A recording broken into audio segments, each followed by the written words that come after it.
পাঁচ ওয়াক্ত নামাজে কয় রাকাত ফরজ? পাঁচ ওয়াক্ত নামাজে কয় রাকাত ফরজ? ঈমান অর্থ কি? ঈমান অর্থ নামাজ।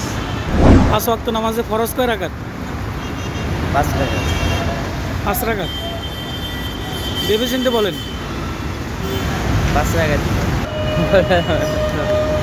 ফজরের নামাজ কয় রাকাত? ফজরের 3 রাকাত।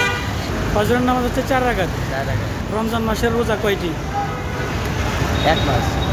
1 মাস। কয় দিন? কয়দিন মানে বুঝতে পারি। ঈমান অর্থ কি? ঈমান অর্থ নামাজ। ঈমান অর্থ তো নামাজই আমি জানি ভাই, আমি অতটা জানি না ভাই। ঈমান অর্থ নামাজ। ঈমান অর্থ হচ্ছে বিশ্বাস। ঈশার নামাজ কয় রাকাত? এছাড়া নাম তো 8 রাকাত। ঈশার নামাজ হচ্ছে 15 রাকাত। 15 রাকাত।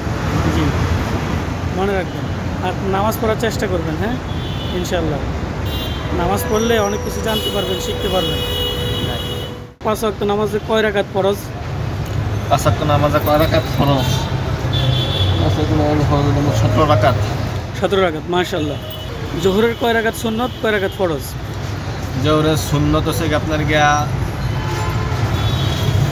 3 রাকাত, 6 রাকাত সুন্নত, আর ফরজ 4 রাকাত।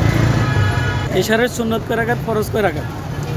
এশার সুন্নত হচ্ছে কি আপনার গিয়া 6 রাকাত সুন্নত, ফরজ 4 রাকাত, হ্যাঁ বেতের আছে 3 রাকাত। ঈমান অর্থ কি? ঈমান তো বিশ্বাস। বিশ্বাস। আলহামদুলিল্লাহ, আপনি তো সবই পারতেছেন।